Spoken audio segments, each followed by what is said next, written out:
This is Jordan Poyer, safety for the Buffalo Bills, and you are now listening to Cover 1 Buffalo Podcast. Let's go. Good evening and welcome to Cover 1 Buffalo Podcast. You are joining your very, very thankful partners in crime, Greg Thompson and Aaron Quinn. Aaron, are you still alive? Did I ever tell you Thanksgiving is my absolutely favorite holiday ever? You liar. I love this holiday. What are you talking about? This is my best one ever. 2019. Write it down. Oh, it was amazing. There was so much pressure going into this game, and people almost tilted from so much disrespect piled up that I think people convinced themselves that we had such a massive chip on our shoulder that we were going to win and started to feel like we had it in hand, and just having that opening drive and so much there was just so stressful, and it's just amazing. I have a lot of words right now. Before we jump into everything, let's take care of some of our business points here. We have an awesome group in the chat already today, and today was amazing in the Cover 1 Slack channel, just having an incredible time being able to enjoy a game like this today. And we are presented by our sponsor, Uncle Jumbo's. Just being able to have a day like today, to be thankful for their partnership, to be able to enjoy an adult beverage, to toast an amazing performance like this. Just thankful for Uncle Jumbo's and all their partnerships we've had and support through all the fun things we've been going through. So just really, really appreciate all that they've done and everybody in our Slack channel here. If you want to come have fun with us, come find us at cover1.net, give us a rating, give us a review, listen to what we have going on, tell a friend, tell a neighbor, be able to come and have fun with us here. But today was a good day. What are some overall thoughts, Aaron? Yeah, no, this is the best Bills thing outside of them sneaking really into the playoffs. This is better than that in some ways because it was a dominant Bills performance tonight. This is probably the biggest regular season game in my adult life. I would have been happy. We talked about on the podcast. I would have been happy if they were in a close game here on national TV. And it was a dominant performance really outside of the first drive. Which was scripted plays. They came out and dominated a team that everybody said, hey, they got to beat a good team. And everyone nationally agreed that Dallas is better than their record indicates. Their DVOA was better. All the statistics showed that this is a good team. The Bills came out and handled them on national TV. And I am just ecstatic because I am going to be insufferable for the next 10 days or maybe even more. I don't care if they lose, but I'm going to be insufferable that I have a 9-win team at Thanksgiving time, late November, and December football matters. Yeah, I went through a handful of things leading up to this game about that. I didn't want to exaggerate or be hyperbolic. I didn't even pick the Bills to win, but I said if they did, this is the kind of game that actually can be perception altering and can flip that. And you saw that, after the game, Rodney Harrison is apologizing on NBC. People like Jim Nantz and Tony Romo saying, hey, you got to take these guys seriously. This is real. These guys are talented. Having respected voices, not talking heads and some of the other people that yammer on, but people like that have respected voices like Nance and Romo saying the things that they did on the highest rated game. I don't think people realize the Thanksgiving marquee game, the 4:30 game, which is normally Dallas, is normally the number one rated regular season game every season. It was last year. Last year, it rated higher than the playoff games in the wild card weekend until you get to the divisional round. So half of the games, I think one of the games on the wild card weekend, the Thanksgiving game outrated the Bills-Jaguars playoff game. So when I say perception-wise, more eyeballs, more people there, I don't mean that it's actually strategically more important. Obviously, it's an NFC team. It's a 6-5 team. It's not strategically. It doesn't help us from that standpoint the way that beating Baltimore or beating New England would from a strategic standpoint. But from a perception standpoint, more people just watch Josh Allen play football than have ever watched him at any moment in his entire life. Having his best game of his life in the moment where the most people were watching matters. And that kind of thing, is something that you can't replace. And just a microcosm of that, my phone was blowing up throughout this game of people I haven't talked to in a year. Messaging me, my Facebook messages of just dude, the Bills look good. What the heck? This is a good team. And if I'm getting messages from people, I know that's happening to Bills fans all across the country today of people just know you as that annoying Bills fan for the last 15 years that has been saying your team's good. And everyone's like, yeah, okay, I'm sure they're good. That's cool. Yeah, every time I watch, they look like crap. When I see it, not so good. Sorry. Everyone's coming around and saying, wow, actually, you guys are pretty good. This is serious, and you're going to be a playoff team. Now it's going to be this next phase, and we have 10 days to savor this moment and this feeling. But now the expectations are going to start to get raised, and people are going to start saying, hey, this defense is really good. Can they hang with the Baltimore Ravens? Hey, can they go and beat the Patriots in a meaningful game? And you're going to start to have to live up to that expectation. And the Bills, I want to warn fans, the second that they slip up again, people are going to be quick to judge them back as the same old Bills. So enjoy it for the next 10 days. We've been thirsting for this kind of relevancy. Tim Graham discussed it with us here this week. Yeah. Just savor this relevancy because it's going to be a nice long week of it. And people are going to start talking about this team seriously. So it's going to be fun. All these clips that we're going to get to watch all week and retweet it and just be the most insufferable fan base on the internet. Yeah. And by all means, you guys see Aaron and I, we are petty men. And I'm okay with that. I own it. I embrace it. I wear it like a cloak. My retweet button is worn out. I was retweeting every single tweet that people saying, man, I was wrong about Josh Allen. Oh, holy crap. I couldn't believe how wrong I was about Josh Allen. I think I retweeted about 50 of them at one point. It just, bathe in it, let it wash over you and just bask in the glory of a win like this on a day like this. And that we're going to have a lot of fun getting into the details today, but it's okay to have fun with this. It doesn't mean that we've arrived as a franchise or that, nothing else matters. I still want to win more games. I want success in the playoffs. I want further development, but the validation of what they've been building, what they're moving towards, just saying that in general, this is working is an exciting prospect. So let's get into a little bit of the details of the game. And I already touched on it to some extent, but to help reinforce my comment that I think Josh Allen had his best game ever, literally at any stage. No qualifiers needed. No qualifiers needed. His best game ever as a football player was today. He went 19 of 24, almost 80% completion percentage, 231 yards, 9.6 yards per attempt. That's like MVP season Aaron Rodgers stuff. With a touchdown, a quarterback rating of 120.7, another 43 yards rushing and a rushing touchdown. Just constant heads up, intelligent play. I believe rattled off 13 consecutive completions at one point. Yeah. Got back to no turnovers. I don't know that he had any genuinely turnover caliber plays. I even made a comment that when he was going into the end zone, he had the ball up high and tight. He wasn't doing his reach out for the pylon thing. So I think they reinforced that. Just an exceptionally solid, intelligent game the entire time, going through his reads, sideline to sideline. Having a guy like Romo on the broadcast really helped, bring that into perspective to point out some of those plays. I thought Josh Allen looked fantastic. He looked unbelievable. And you can say it. He played great. Josh Allen has had good games. He's had very good games against some bad teams. He played a great football game today, and it's okay to say, and I'm going to say it all week long. We deserve it. And I think that anybody that was on the fence about him and still kind of clinging to that, some of his bad games has to look at this game objectively and say, the Bills might have something long-term, and he's going to have some more ups and downs here. I think to finish the year there, he's going to play some better defenses and he's going to come into some challenges. All really good quarterbacks do. But I think you got to look at this game, and this might be the pivotal Josh Allen moment game where I think the entire fan base, you're crazy if you're not on him at this point and saying, wow, this kid could be good. 19 for 24. He could have easily had a 300-yard football game. They really were just milking the clock for the entire fourth quarter. And you saw that. I think they had 11 minutes possession in the fourth quarter. They were just milking the clock. He could have had more yardage. So if you're not on the Josh Allen train, as far as, I'm not saying you have to be at Josh Allen stand, but that this is a quarterback to build this team around for the future. We're not looking to bring in somebody else. If you're not on that train, man, after this performance, I don't know that you'll ever get on it, and I don't know what to tell you. Yeah, I mean, just the idea of the decision-making that he had, the processing he was going through, the guttiness. Talk about just the heads-up instincts of that play on fourth down, kind of a fumbled snap, got some penetration early on. Not only picked up the ball, but picked up the ball and had the wherewithal to get himself moving forward and convert on a fourth down. That's a play that I don't know if it's smart decision making or whether that's, just instincts and letting your athleticism take over.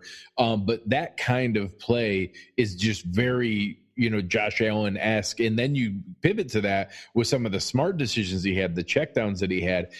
It just was everything that you wanted to see. And that, obviously you need sustained games like this. Elite quarterbacks do this kind of thing all the time. So we need to start seeing that on the regular, but seeing it in a big stage on the road against a marquee team, I think really, opened up some eyes today.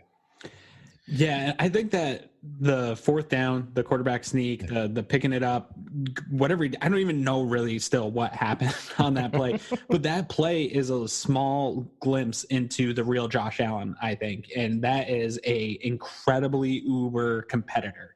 I don't think I've seen a lot of guys that have the type of competitive nature that Josh Allen has. I think that is what Brandon Beane and Sean McDermott saw in him when they decided to make him the franchise guy. And you've talked about it quite a bit in our Slack channel, that he comes off as this, oh, shucks, guys, like saying all the right things and just kind of being, by golly. He's not that guy. I think some of the stuff he probably says to the other team when he's making a play like that is not, oh, shucks, guys, thanks for letting me get the first down. Yeah. He's a competitor. He wore that shirt last week. I don't know anything about Post Malone, but a shirt about your haters and your enemies. This guy is uber competitive. He sees and hears every single thing that's said about him by everyone. He brushes it off and he puts it on the field and he uses it to fuel him. And I felt like that play at fourth down was, we don't swear a lot on this, but the only way to describe it was a grown-ass man play.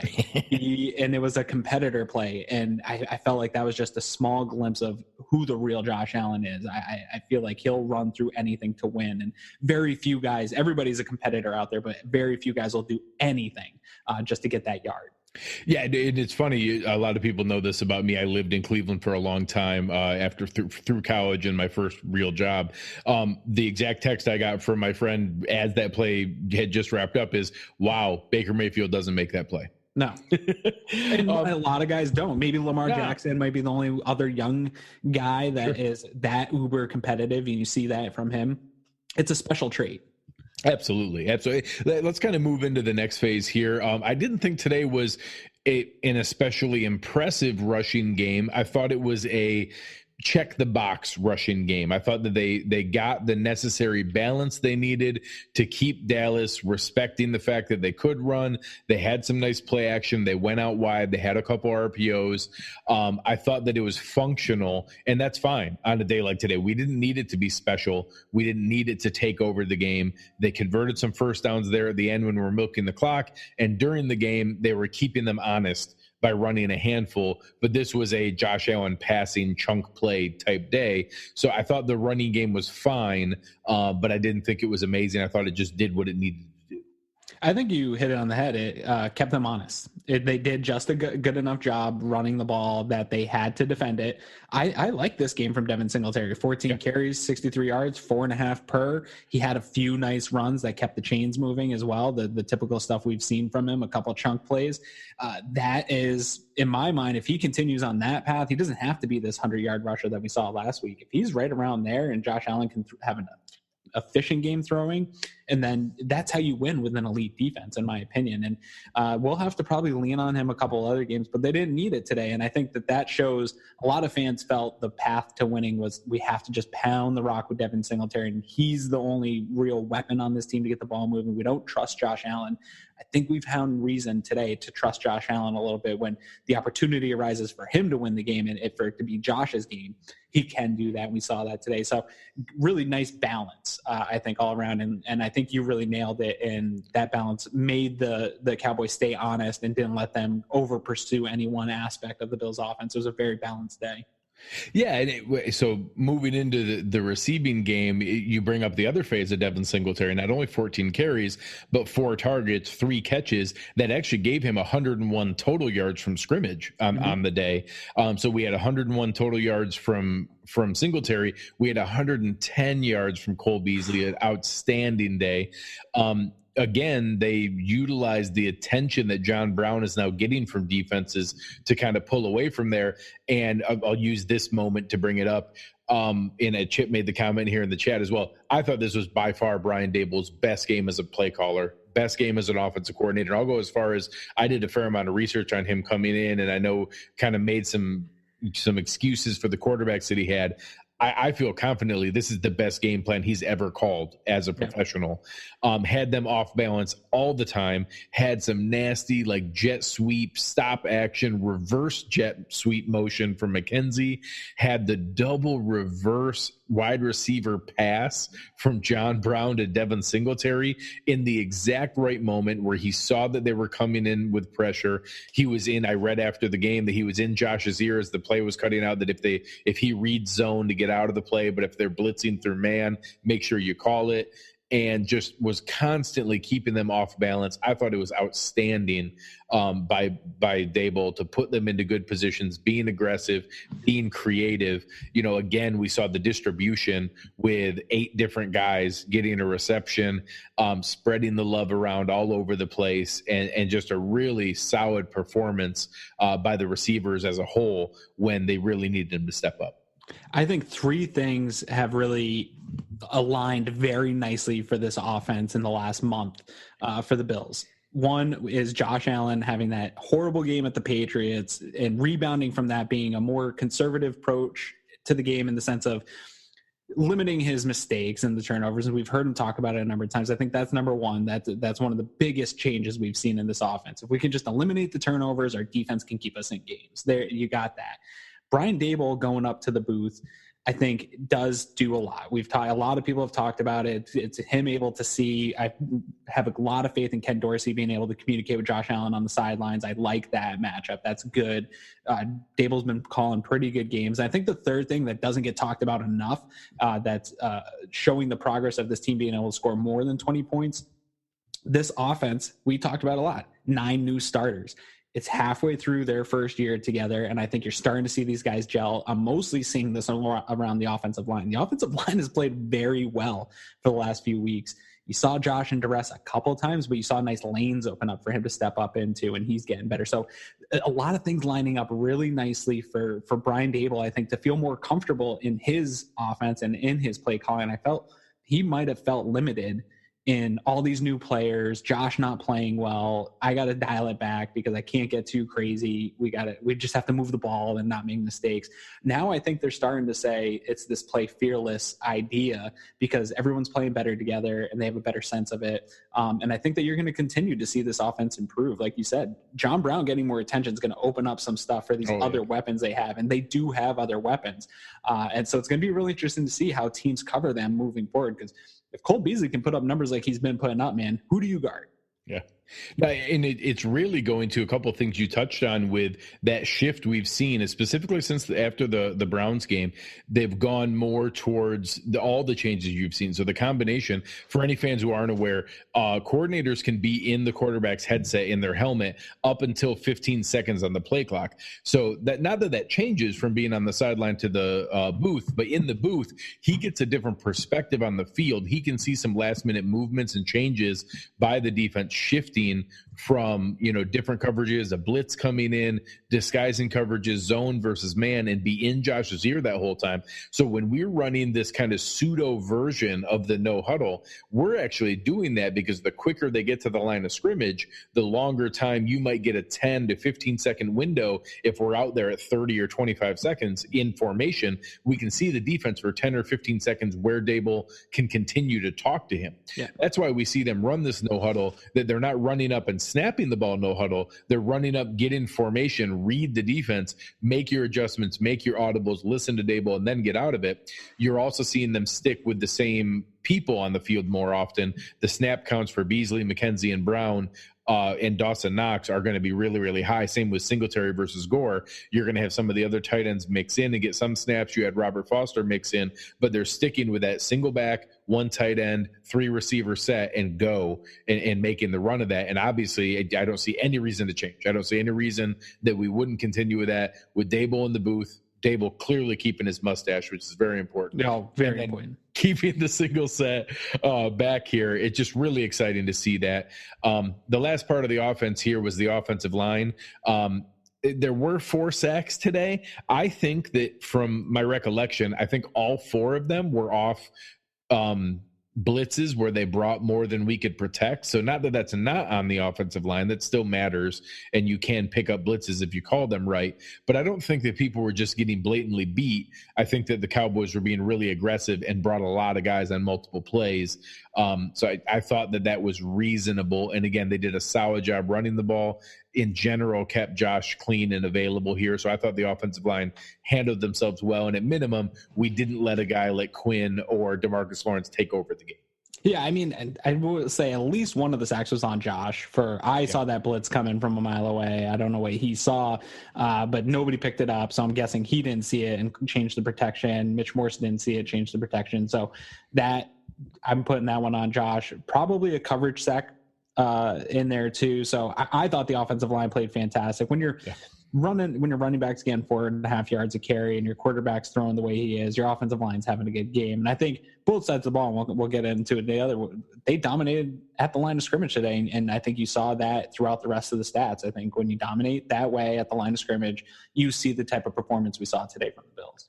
Well, yeah, and just kind of going through here, 2 of their sacks were from their nickelback, so obviously that's coming out of blitz. Yep. And then the other one that was shared there. The one play, I think the defensive tackle just beat his guy. That Covington sack, I think, was one of the guards getting beat pretty good on that one. But one thing I'll say though lately about Josh Allen is he's still trying to get out of some of these sacks, but he's doing a better job of knowing when that play's dead and taking a sack. Like he could probably keep fighting some of these smaller guys and stuff like that, but he's doing a good job of not.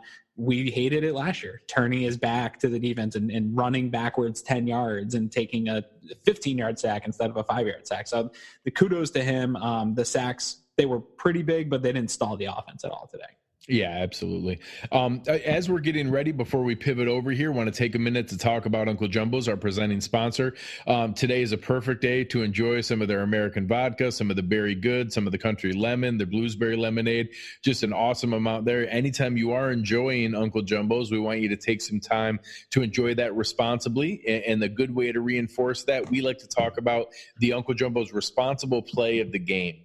And we actually debated this a bit before the show. I think there's quite a few different options that are going to there. So Aaron, I'll let you kind of kick that off of where you had your first idea for the responsible play. Yeah, I'm not sure yours is responsible, but we can talk about that when we get to you. No, there was a couple that I was kind of kicking around. One is, it seems probably pretty insignificant, but it's something that really annoys me is Isaiah McKenzie caught a pass, was on the ground, nobody touched him. He got up and ran for a few more yards. You see a lot of the times a guy catches a pass, nobody touches him, he just kind of spikes the ball and nobody does anything about it. They don't call it a live ball. It's just they say the defender was down and he gave himself up. He got up and he got another 3-4 yards. Ultimately, I don't know what type of impact that play had on the game as a whole, but it was a heads up play and you like to see it. I'm liking what I'm seeing out of Isaiah McKenzie as he increases his role within this offense. And that's another, hey, this guy's understands he's a heads-up player. I think the one I'm going to go with was one that Tony Romo pointed out. It was at the end of the half, I believe, when they were going down, driving on the Bills for really only the second time in that game. And Sean McDermott, there wasn't a lot of time left. There was not a lot of time on the play clock, and I think people were confused as to why the Bills called a timeout. But if you looked at the play, Dallas had everybody spread out, including Ezekiel Elliott. Sean McDermott got into a formation on defense that looked like they were bringing the house. They were going to just leave their cornerbacks and defensive backs out on an island and bring the house. And Dak panicked and he brought Ezekiel Elliott back in. And Tony Romo pointed this out as this was a really smart play by Sean McDermott because he just got a free look at what they're going to do when he presents this look. And he took a timeout and ate that timeout and allowed them to come back out. And then he got into zone. And I think Tony Romo wasn't in the booth. A lot of fans don't even see that. They're like, why is Sean McDermott taking the timeout? It was going to run out. But Sean McDermott held that in his back pocket. And I'll have to look at the all-22, but I'm pretty sure I saw that exact formation present itself again later in the game a couple times. And on a week where it's short week and preparing on a short week, there's only a few plays that these guys are able to put in consideration of how normal game week would go. So that's a big advantage. And just one of those intricate chess moves where Sean McDermott's a whole step ahead of Jason Garrett. And I think you'll see that by Jason Garrett getting fired tomorrow, but it was just a microcosm of that. So it was a very responsible play. You had the timeouts to waste and you got yourself a free look at what they're going to do when you present a look.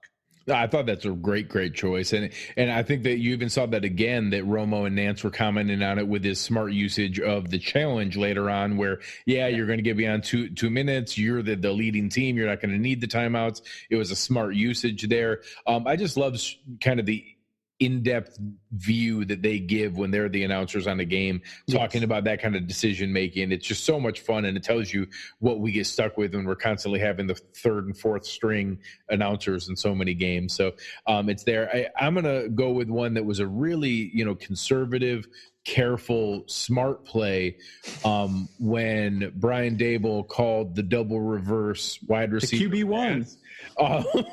Where John Brown's got a perfect quarterback rating.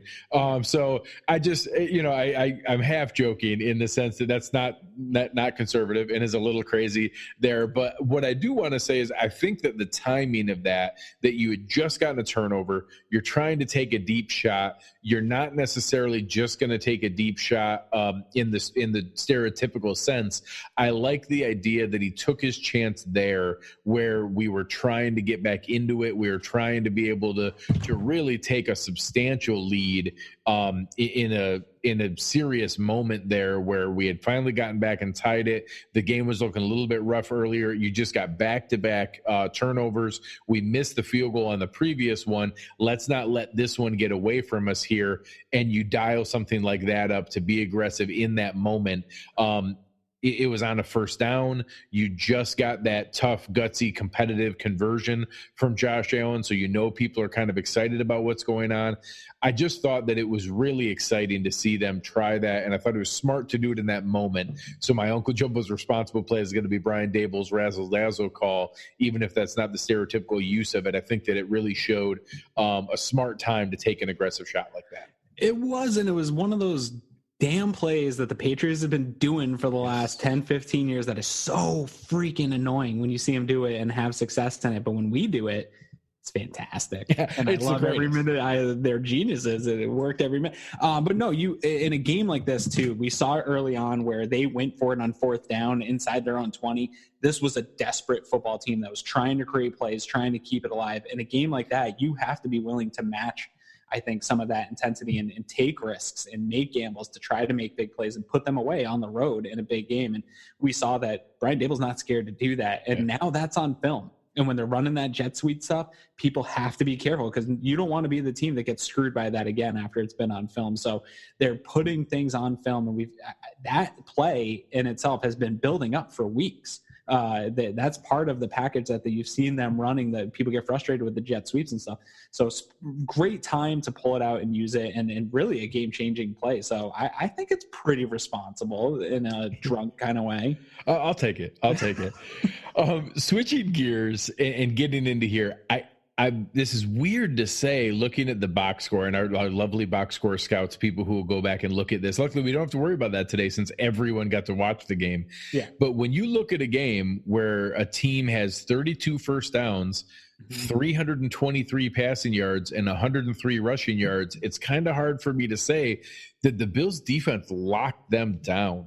They gave up that opening scoring drive. And, any Bills fan who's listening, if you're honest with yourselves, every single one of us had a little bit of that, oh, man, don't let this be that kind of game.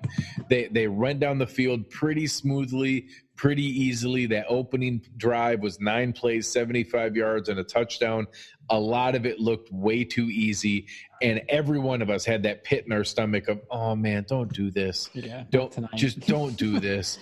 And then from then on, they did not score again the rest of the game until garbage time. I'm not even going to count that late garbage score that I was high-fiving with my family as they scored it because I didn't care anymore. Yeah. They then went 8 straight drives of no scoring, and you just held the number one offense in the NFL with one meaningful score in the entire game. And just to have that kind of domination is exciting. We'll get into some of the specifics of who did that, but just the overall performance of holding this talented of a defense, under wraps, I thought was fantastic.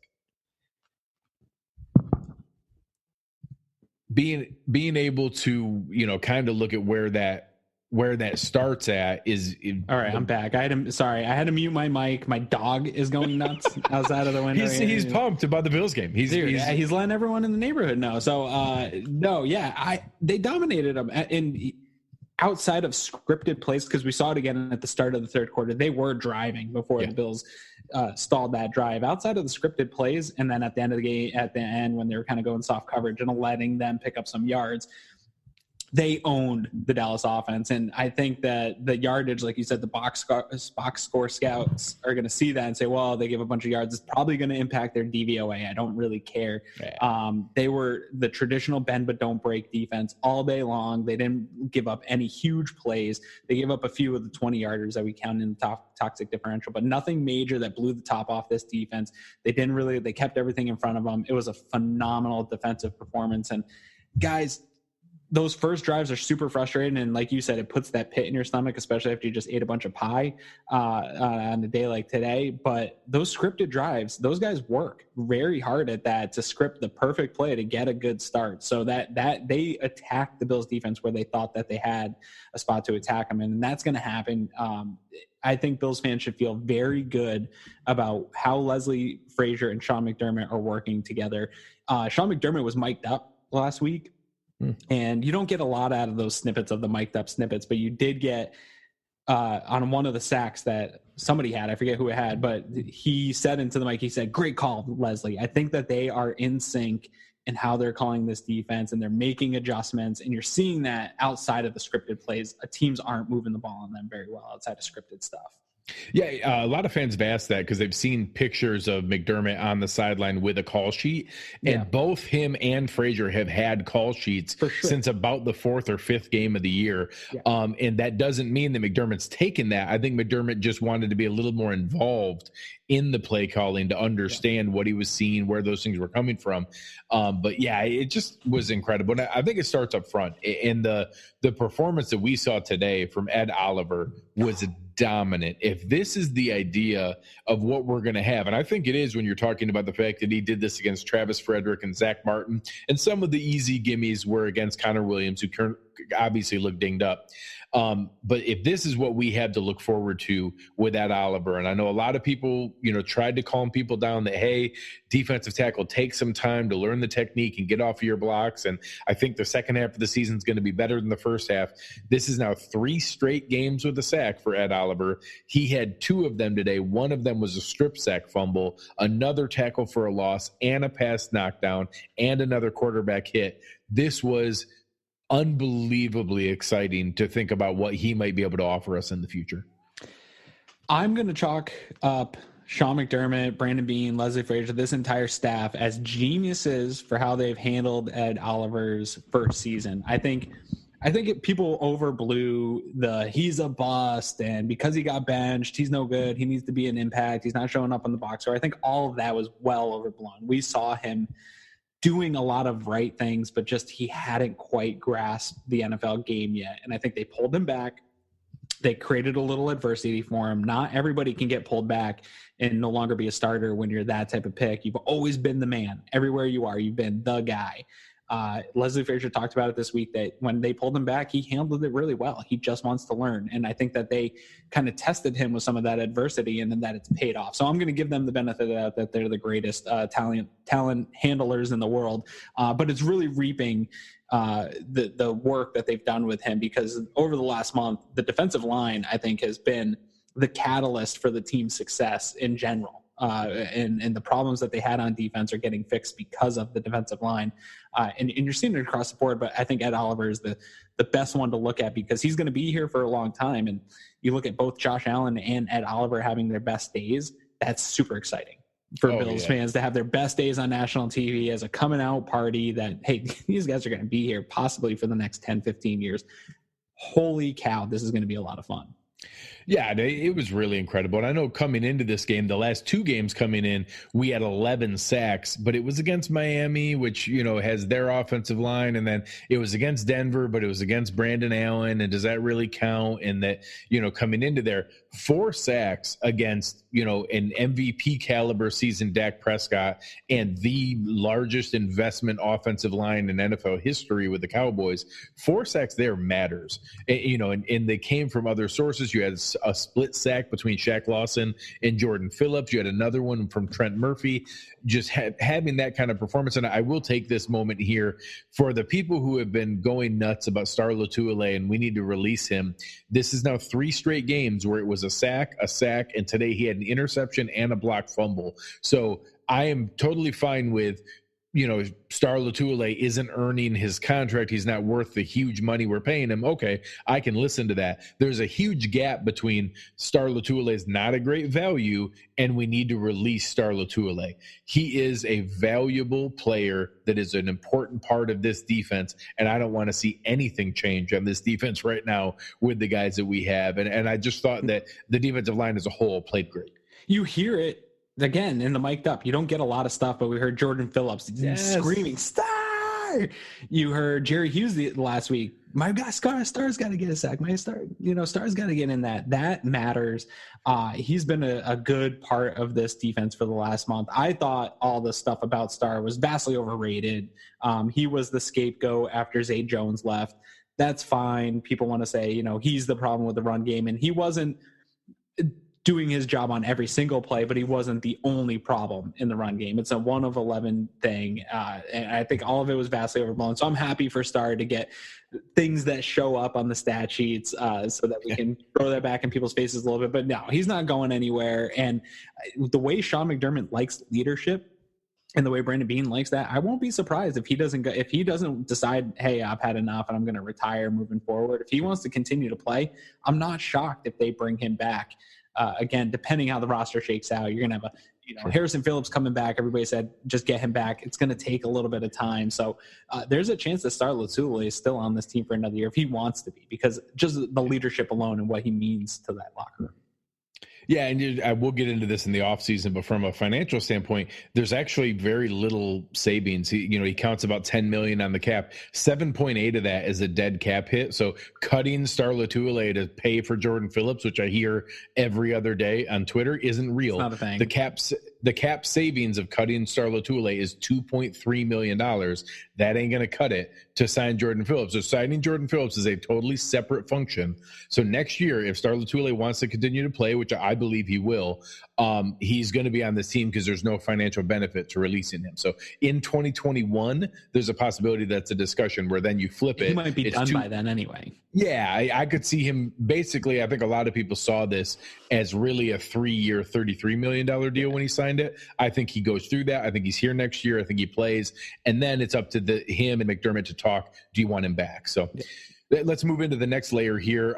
I thought it was a good game for Matt Milano and Tremaine Edmonds. I thought they did their job consistently, filling the gaps, chasing guys down. I don't know that I saw as many flash plays as we had seen the previous couple weeks. From there, I thought just not anything negative, but maybe some of the other guys flashed a little bit more along the defensive line. And even I remember some bigger hits from Taron Johnson. Micah Hyde was all over the field. So, I don't think there was anything negative, but I did think that they did a nice job in the linebacking core. And it was another solid game, blitzing, bringing some pressure, getting into there to hit the quarterback a couple times, some pass defenses. But, I don't know that I remember a ton of flash plays for either Milano and Edmonds, which is a little bit rare for the run they've been on. Yeah, no, they've been on a good run. I think they did a good job. They had that one drive where tackling was just poor across the board for everybody, not just the middle linebackers, or the linebackers. That was probably the drive that stood out to me as bad. The play I think that stood out to me was it was a 4th down. They were going for it. It was in their red zone, and it was a little swing pass to Elliott, and it was a terrible pass. It was a pass that if Josh Allen made, Twitter would be killing him for all the things that this is exactly what we saw from him in college. Dak Prescott throws it in the ground.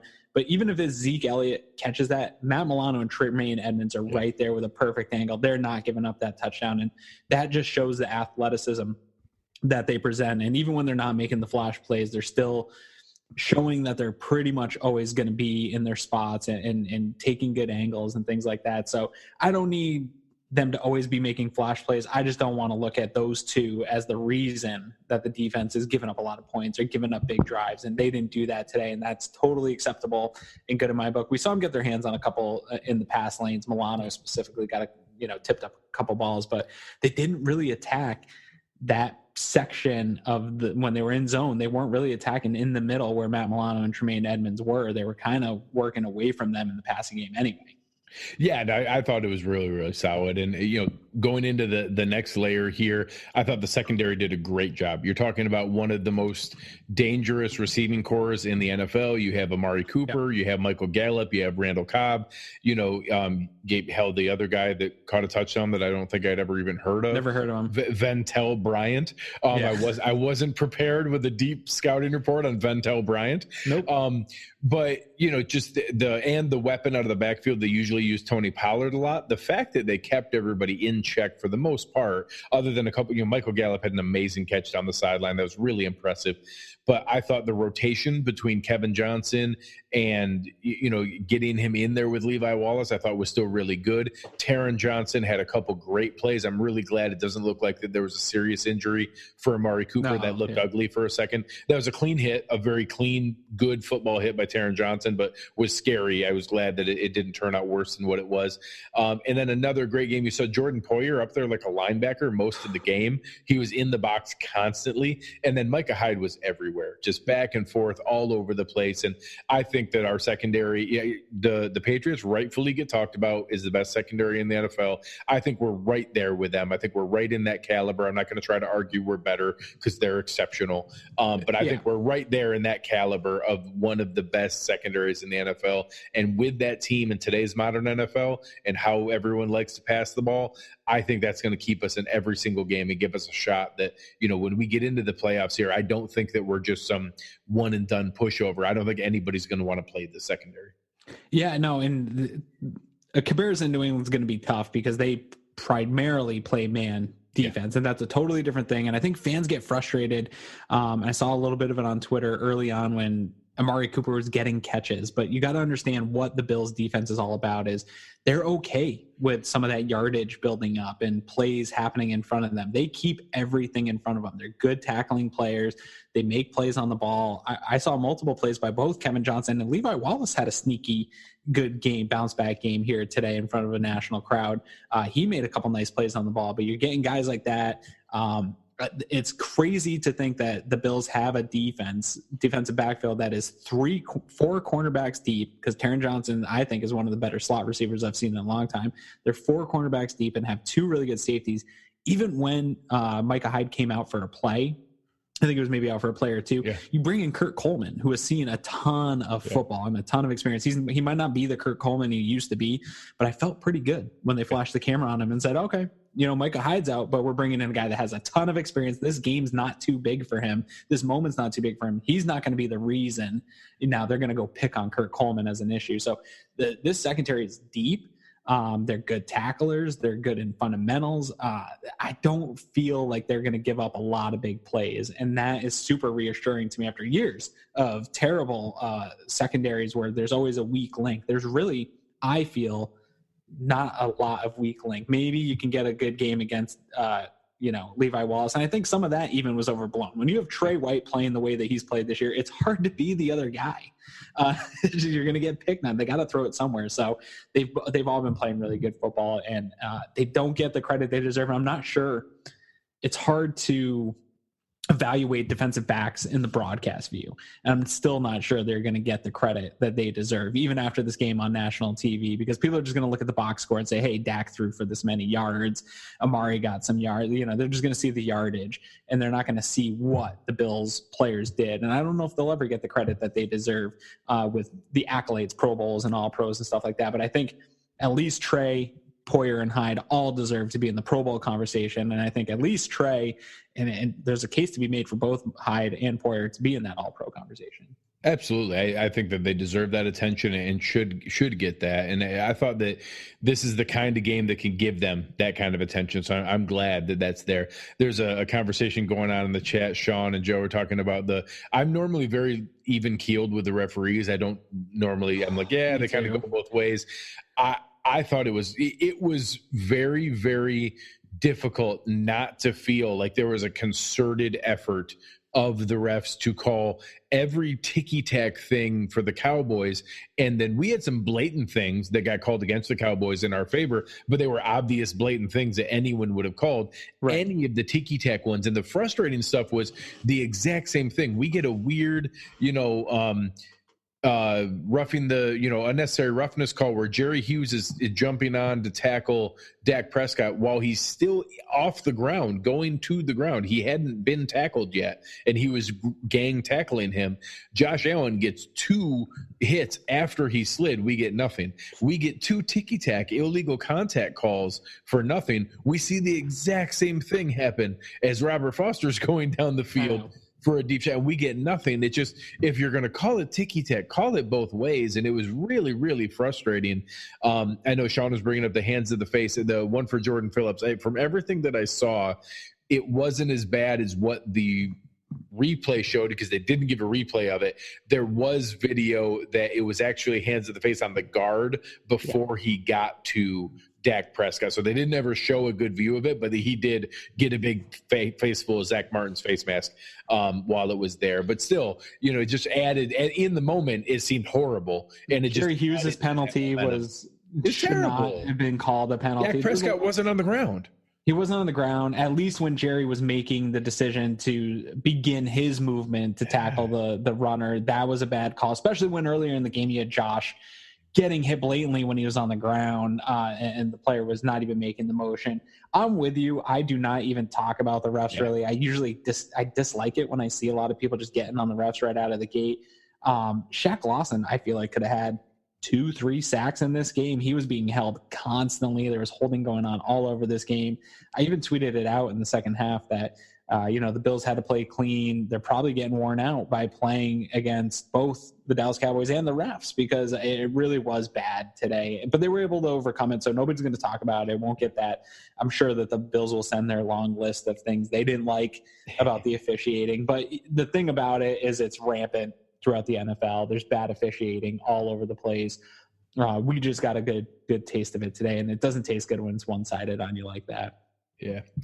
Moving into the last phase of the game, special teams was similar to what we've seen the last couple of weeks, was almost good. There were some really, really good pieces of that. Every kickoff went out of the back of the end zone. We had no kick returns. Every punt that we had, they weren't able to punt. The 2 first punts that Corey Bojorquez had were amazing. He averaged 49 yards a punt, 1 out of bounds at the 5, 1 out of bounds at the 10. It's literally as good as you can ask from that standpoint. He had a kind of a poor punt later on that skewed his average a little bit. Still went out of bounds, no return. But it was only 33 yards, and it could have used a little bit more length there. But that was after the game was well in hand. While it was critical and trying to switch fields and really getting into it, had a really strong game. But again, some concerns from Stephen Hauschka, and that, I think we were kind of reassured there for a moment. Had a really poor game that cost us, a good chance at the game against Cleveland. Bounced back by making 11 straight kicks. He went 7 for 7 in the one game with 4 field goals, 3 extra points, then 2 field goals, 2 extra points last week. Made his opening extra point here today. He had 12 kicks in a row, and then he misses the 50-yarder. It wasn't a terrible miss. I'm on Twitter. I'm explaining to people that, hey, he had made 12 in a row. 50-yarder is a tough kick. It's not the end of the world. We got to be doing that. While I'm in the middle of doing that, the Bills scored their touchdown, and he misses the extra point. And at that point, I'm out. I can't defend him. I hope people saw the other side of the field. Brett Maher, missed 2 kicks. Anybody who's watching the Falcons game tonight, they've missed 3 kicks. The Patriots are on their 4th kicker of the year and had an emergency appendectomy last night. There are other kicker problems around the NFL. I think there's a gap between what Hauschka's doing isn't good enough, and we need to cut him immediately, but it isn't good enough. I emotionally in the moment tweeted out that I wanted Hauschka to stay in Dallas. I don't mean it. It was an emotional response in the moment. I do agree with you that there's a lot of kicking problems. For Bills fans, it's going to be tough because the Bills paid him. Yeah. And they have put an investment into him, and you expect him to pretty much not ever be a problem. He's been a problem a couple times now here this year. I think it's all correctable. I don't agree with my own tweet to leave him in Dallas. I don't think there's a better opportunity out there from somebody else that's on the street or anything like that. Stephen Hauschka is a good NFL kicker throughout his career. A lot of this stuff is mental. I listened to Pat McAfee's podcast a few times, and one time he talked about how hard it is for these guys, punters and kickers. It's a totally different mental component than any other NFL position or player deals with, where they go out and they miss a kick and they can sit there for 15 to 30 minutes. Just nobody's talking to them. They're just sitting there thinking about their missed kick, and they get one more chance maybe to go out and prove that they can keep their job in this league. And then there's a lot of pressure. It's a difficult mental position to be in when you start missing kicks, you start forcing things. So it's a lot on Hauschka. Out of all the things in this game, that's probably the most frustrating one. It didn't end up impacting the game too much, but you hate to see points getting left out on the field. And I don't feel very good if the Bills are within a field goal of the Ravens or the Patriots here. You need a kicker that you can rely on to kick a game-winning kick, and I don't feel like that from Hauschka right now. And whatever he's got to do to fix it, yoga, meditation, drugs, I really don't care at this point. He's got to get it fixed, and I need him to be that reliable guy. But like you said, he just went through a nice streak of recapturing that reliability. Don't know what happened today. I'm sure he's going to get pressed on it in the media. We'll find out. And hopefully he can regain another nice stretch here to finish off the year of that reliability, because I don't want to talk about kickers being the problem going forward. Yeah, no, we can't afford that right now. And it just, again, I thought special teams was a net positive today. They overall did things well. We still haven't seen a complete game on that side of the field. And I certainly would prefer to be able to start seeing that kind of thing. But overall, I thought that it didn't take away from what we had, and was concerned about that for the moment. I will say the one thing that I was a little bit frustrated with, and we talked about it a little bit on Slack, that it was kind of there. Josh Allen's 30-yard air yard pass, or Josh Allen has had a 300-yard game. That was their thing this week, was their special teams. Special teams is weak. It's the Achilles heel of the team. I was a little disappointed we didn't take more advantage of their poor special teams performance up to this year. And I'm sure they worked on it, but it was a short week. They didn't have a lot of time to work on it. I really, in the back of my mind, thought this was going to be the day that Andre Roberts broke. Yeah. Or took on. So there's a little bit of disappointment for me that we didn't take advantage of a poor special teams unit for the season and really just rub it in and make this a lot worse for Dallas. Yeah, no, I thought there was definitely opportunity. There's definitely chances to be able to do a little bit extra. Again, Andre Roberts still looked pretty darn good. Yeah. He's still out there. He's averaging 27 yards per kick return. I think he's still leading the NFL with it to be able to do that. And we'll make sure that it's in good shape going forward. But he's an exciting player. And I made a tweet earlier, just kind of that some of the plays people don't really pay attention to, where other kick returners or punt returners would have let the ball bounce, would have fair caught it, and he gets it and gets an extra 6 or 7 yards. That doesn't seem like a big deal in the moment, but he does it so consistently that those things add up, those extra bits of yards. The fact that he very rarely doesn't get out past the 25-yard line, and that is consistently, he knows the timing, he knows the setup of the defense and the kick return. He had one today where he didn't, because they had it set up for him to sweep, kicking it from way on the right side, way around to the left, and they had a wall set up, and he did get his ankle clipped by one guy. But if that didn't happen, he had a huge return set up. And that's the kind of just heads up playmaking that we have there. And I'm glad that we have him here. I'm glad he's under contract for next year. He's a guy that's a net positive for this team that I'm glad he's a piece of it. And we don't have to see Micah Hyde back there return. Oh, thank the Lord. Just keep him safe, keep him in bubble wrap.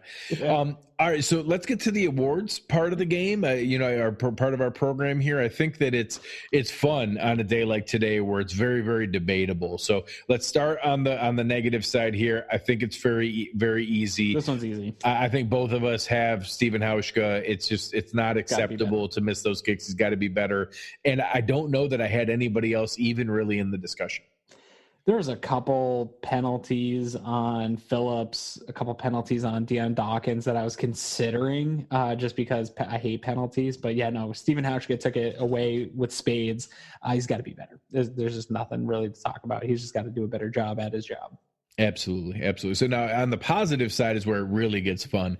I'll kick things off. I really came down to two players, two young players, two young guys that really showed out.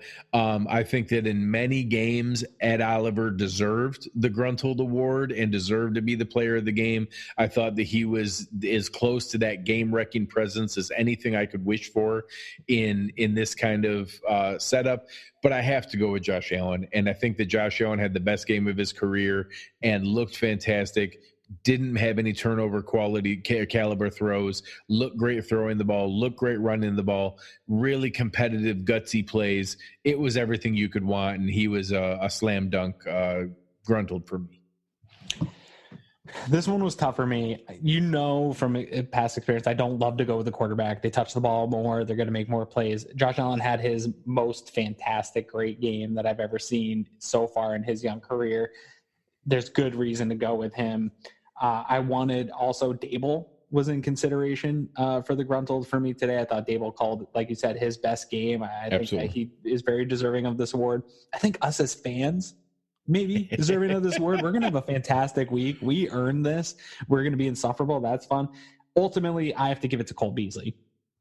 Cole Beasley went back to a place. He's made a lot of comments about the frustration he felt of not being wanted in Dallas, the coaching staff not using him the right way over the last couple of years, him having that frustration of, you brought it up in Twitter. He's played there his entire life. He is a Texas guy. And to come back there on the biggest stage in professional football, like you said, the more eyes on this stage than ever, for him to come back to his old team, I was ready to give it to him when he scored that touchdown, and then he continued to put up production. 6 receptions, 110 yards, and a touchdown. Cole Beasley, man, that is such a moment in sports. That guy must have been having goosebumps all down him, sitting on the sidelines after scoring a touchdown against his old team. That is the stuff that sports is all about. And I hope to see that type of continued production out of Cole Beasley. I've loved how he's produced over the last couple of weeks. Fantastic game for him. I'm so happy for him. What a moment for him and his family to go back and put up that kind of performance against his old team. Well, and for anyone who didn't see it, the after-game locker room speech was incredible. I haven't seen it yet. Oh my gosh! Sorry, I'm going to ruin a little bit for you. That's okay. They're waiting. Cole Beasley comes around the corner. They pour water and drinks all over him, pick him up and crowd surf him around the locker room. Then they put him down. McDermott gives him the game ball, and he talks to the team about how he wouldn't want to be anywhere else than right here with this locker room. Too bad culture doesn't matter, huh? Yeah, obviously, it's just made up nonsense. It's just all all the X's and O's. That's all that matters. It's unbelievable. I recommend everybody go see it. I'll retweet it here for everything. It's incredible to be able to see, and is exactly what this team means to everyone around here. And, just shows you they all knew that there was no pretending that this wasn't a big game. And you touched on it, what I had mentioned earlier. For anybody who isn't aware, he grew up just outside of Dallas. He went to high school there. He went to Southern Methodist right outside of there. He was a walk-on to try to beg for a tryout as an undrafted free agent to make the team. He made the team, gutted it out, worked through all the UDFA contract BS, finally gets to the point where he was ready to get paid as a professional, and then they weren't ready to pay him.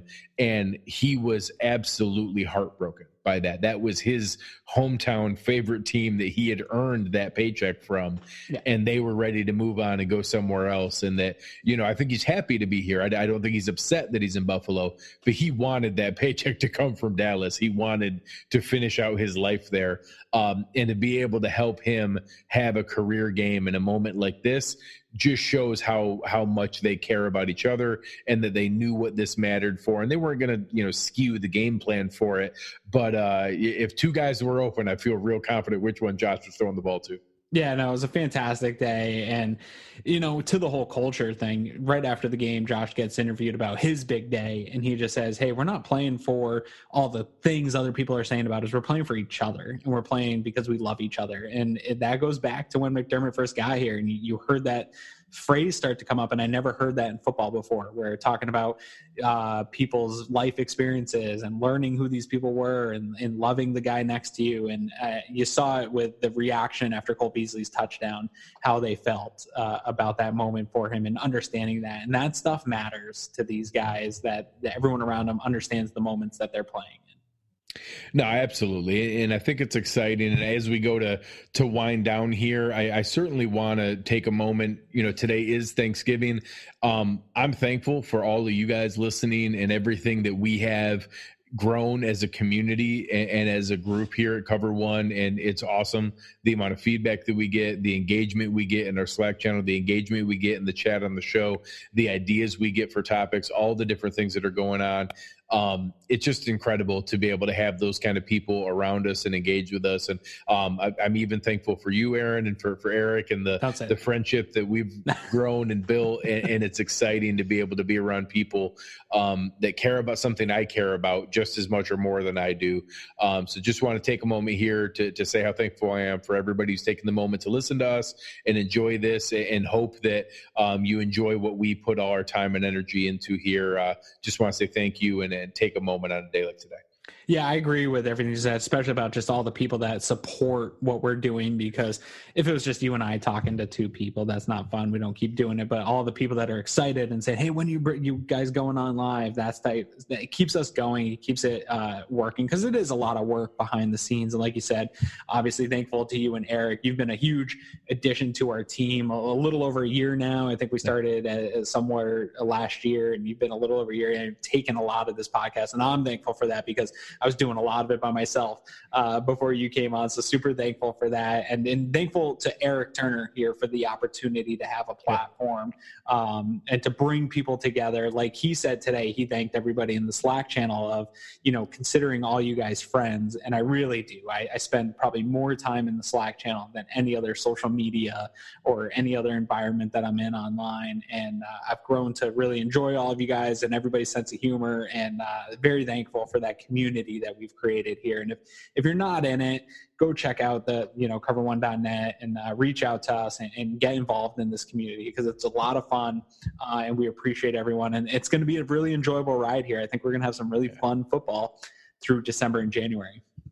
Absolutely. Anything else that the people can look forward to, or where can they find you and more of your enjoyable messages? Yeah, there's nothing to look forward to from me, but if you want, you can find me at Aaron Quinn 716. I'm going to be retweeting every sad Jerry Jones, mad Jerry Jones thing coming up over the next week. I'm going to be super insufferable, really super petty. If you're into that kind of thing, come give me a follow. Join me in my retweeting frenzy that's about to be embark on over the next 10 days. Yeah, you guys can find me fighting that same battle. I already wore out my retweet finger before the game started. I think I retweeted about 50 people saying how they were wrong about Josh Allen. So you can look forward to more goodness like that, really basking in the glory of this win. At Greg Thompson, GregTompsett. Come on over, have a lot of fun. Love engaging with Bills fans and being able to talk about this fun ride that we're on. We do have a little bit of a longer break here, so we'll be getting back together with a preview show for the Ravens there next week. Maybe do something fun this weekend here with the games. We'll see how schedules go and how things line up, but maybe do something here kind of projecting out the rest of the season, but we'll see how things are going. If you enjoy what we're doing, go ahead. You're only down one. in our bets. Ooh, We yeah. didn't talk about our bets. You gained 3 points in the bets this week. It's a 50-49. It's basically, I think, under most polling circumstances, that's within the margin of error. So things are neck and neck, man. I just wanted to throw that out there. I was about to close that window and saw that. We didn't bring it up. Greg is within a 1 bet of taking the lead. That's right. My charity of choice is going to be very, very excited. Very excited with that.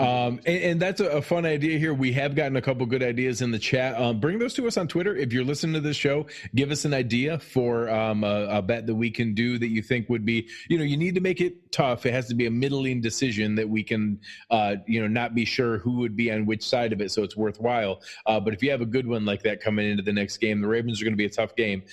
So that's going to be a good one to have some difficult decisions on. We'll look forward to that. But glad I brought it back and at least make it entertaining down the stretch run here. Absolutely. Yeah, no, I enjoy when I see the little, hey, you guys should bet this. That means that it's working, and it's a lot of fun. All right, guys, thank you for everything tonight. Enjoy this Bills win. Enjoy this Thanksgiving with your family and your friends. It's now on to the Christmas season, and we will enjoy that thoroughly as well. You have been listening to Cover One Buffalo, and we are out.